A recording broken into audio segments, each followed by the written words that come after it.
Calling somebody Hitler makes it a lot easier to justify things like assassinations. Let's put a shitload of that away, shall we? And also, no, I'm not. Hey guys, welcome back to the channel. I want to bring you a little bit of hope, a little bit of positivity. Over the last week, we've covered so much sickness, so many twisted, really awful people celebrating the murder of Charlie Kirk, which, despite my differences with him, I just find so abhorrent and un-American. But it is important to remember this is not all liberals who are celebrating this, not all Democrats.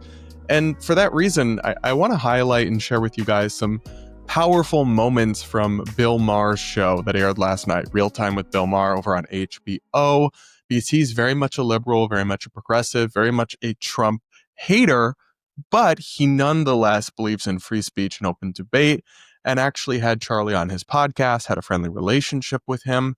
And so he's speaking out in a way that I found really moving. Let's listen to the first clip here from Bill Maher. Okay. Thank you for coming on a somewhat difficult week. Thank you. I appreciate it.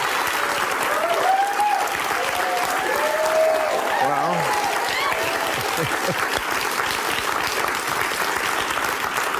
I hope that's for what I think it's for, because I've always wanted to be someone who wants to talk to people.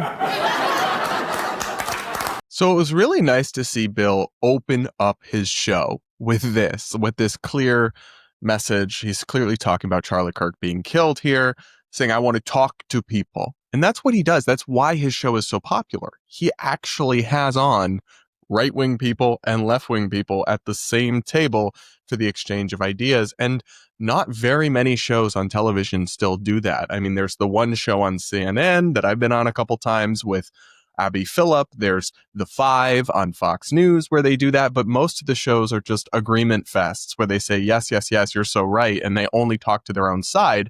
Bill has always, I disagree with him on a lot of things, but I've always liked him.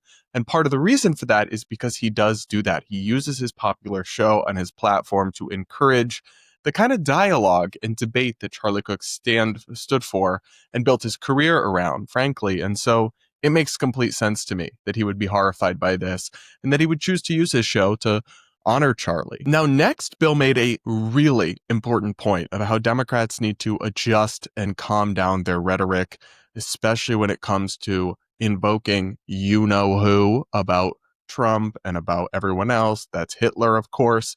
We're going to get into that after this. If you've been living on credit cards to cover your gas, groceries, and bills, you know those interest rates are brutal. So why keep paying 20% interest or more to the banks when you could call my friends at American Financing today? They have mortgage rates in the 5s, and they are showing people every day how to keep more of their hard-earned money in their pockets and out of the hands of credit card companies. Right now, American Financing is helping homeowners save an average of $800 a month by using their home equity to wipe out high-interest debt, with no upfront fees, no obligation, and just a 10-minute call to a salary-based mortgage consultant. And here's the kicker. If you start today, you could delay 2 mortgage payments, putting more cash in your hands. So don't wait. Call American Financing now at 866-891-4811. That's 866-891-4811. 866-891-4811, or visit americanfinancing.net/Brad Polumbo. You'll be glad you did. Now, back to today's show. All right, let's watch that second clip from Bill Maher where he speaks really powerfully about the overheated rhetoric infecting our politics. Take a listen to this. And this shit has to stop, too. We went out to dinner. I wouldn't have done that. In Washington, D.C., okay, and people started to gather around him and they were chanting, "You're the Hitler of our time." Okay, first of all, assholes, he's not Hitler, okay? An insult to everybody in the Holocaust to begin with. Second of all, calling somebody Hitler makes it a lot easier to justify things like assassinations. Let's put a shitload of that away, shall we? And also, no, I'm not...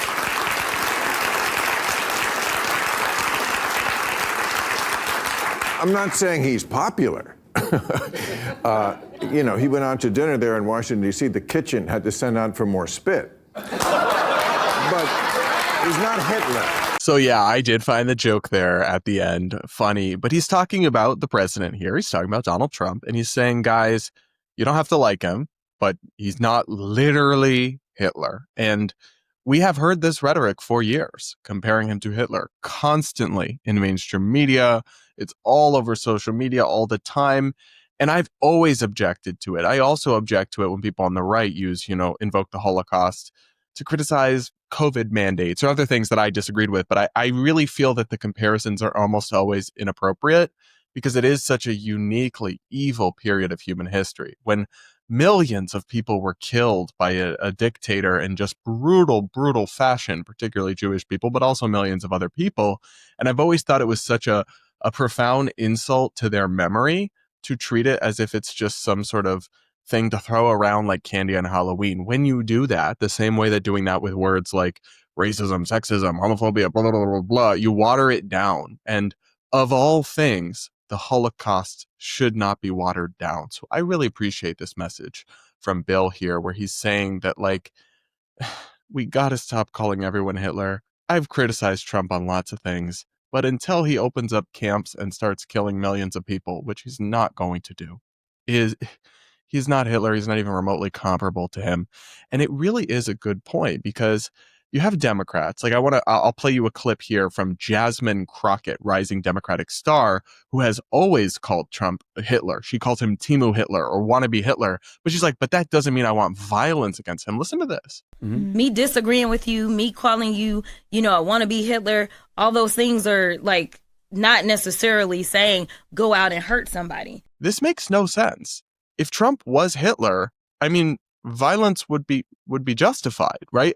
Most people would agree that people would have been well within their rights to take out Hitler, to take it into their own hands and get violent towards him and assassinate him because he was directly killing millions of people. So when you are suggesting that somebody is either the same or wants to become just like Hitler, a person who most people would agree would have been fair game for a political assassination, you are, even if out of the other side of your mouth you say, oh, well, I don't support violence, though, whether you realize it or not, you are sort of justifying violence. And that's part of the reason that the rhetoric is so irresponsible and so reprehensible. Now, they can, I think, fairly point the finger back at Trump and say that he calls people traitors and communists and fascists and all sorts of other extreme rhetoric that I also think he should stop, but I don't think he ever will.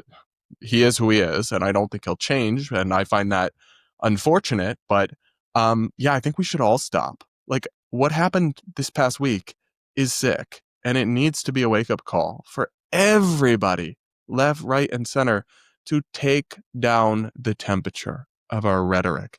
Stop acting as if all your political opponents are evil. Stop using the most hyperbolic language to describe everything, because even if you don't actually intend to, even if you don't ever personally endorse it, all it takes out there is for there to be one person out there to hear the things you're saying and decide that, things are so bad, they're so extreme, I have to do something violent and crazy.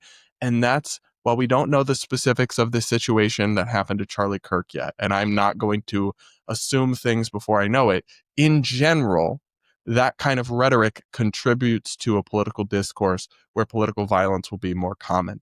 And it's not just targeted the right, although we've seen so much targeting the right in recent years, whether it's Trump, whether it's Kavanaugh, whether it's the congressional baseball game shooting, so many other instances of trying to kill, of course, Charlie Kirk now in his assassination, of trying to kill Republicans. Maybe we should stop calling them Hitler. Maybe we should stop saying all their policies kill people. It was just a wild thought. Now, of course, there's been a lot of political violence targeting Democrats. Multiple Democratic state lawmakers were murdered just a couple months ago. Well, actually, one was murdered with her husband, and then another one was shot in his home, but he did, thank God, survive. Also, you had an attack on Governor Josh Shapiro's home. You had Nancy Pelosi's husband was assaulted. Lots of instances of political violence targeting the left as well. The difference is, though, I do think that there is a bigger base on the left that actually openly supports violence these days than on the right. But it's not to say it's a one-sided phenomenon. I do not believe that even for a second. But it's something evil that we all need to do better about and take a stand and stop and say, this is not who we are. And it really hits home for me that we're living in scary times where I just see people defending this all over social media, cheering for this, trying to explain away why they have no empathy for their fellow citizens and other human beings. It's like, it's just sick. It's just sad. And we need more good liberals like Bill Maher coming out and standing for free speech and open debate. I even shout out like some of my friends like Adam Mockler of Midas Touch. He's a progressive YouTuber or a liberal YouTuber, but he's all about debate and discourse. We need those kinds of Democrats, those kinds of liberals to take charge and reassert control over the modern left and push out the crazy radical extremists. And on the right, we need to all condemn the incendiary rhetoric. We cannot call all Democrats and all liberals traitors and scum constantly because they are not. It's not true. And it's reckless, the same way it's reckless to call Trump Hitler. Well, when Trump talks about, oh, those judges are traitors, that could inspire violence against judges that rule against him. And that would be equally horrific and evil and indefensible. So I think we all desperately, desperately need to stop. We've got to get off this crazy escalation, this tit for tat. We are on the road to hell and to bloodshed. And I'm really, really concerned. But I do have hope when I hear people like Bill Maher speak in this way, when I hear them make the case for calmness and for de-escalation. And we need, I saw Senator Katie Britt, a Republican, said a similar message that I found was very beautiful. I'll insert a clip of that here as well. Political violence has no place in America. What we saw yesterday, and everyone saw it, is sickening. It is disgusting. It was a political assassination. And all of you sitting in these rows have a duty and an obligation to call it that. You know, when I'm thinking about Charlie, obviously his faith was the most important thing in his life. His wife, his children, our prayers are with them. But he influenced countless Americans and people across the world, my kids being amongst those groups.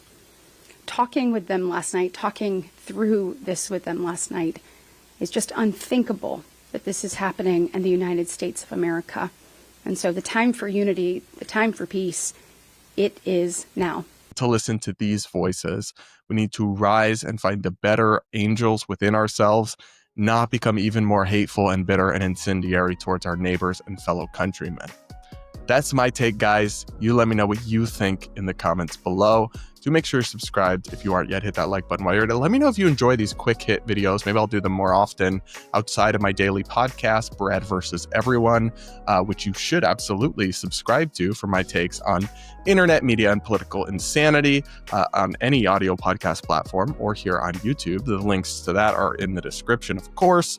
But guys, we'll be back with more content soon, and stay hopeful and keep yourself out of the darkness. Okay, we're going to be okay. I do believe it. As bleak as things have been, I think we'll be all right.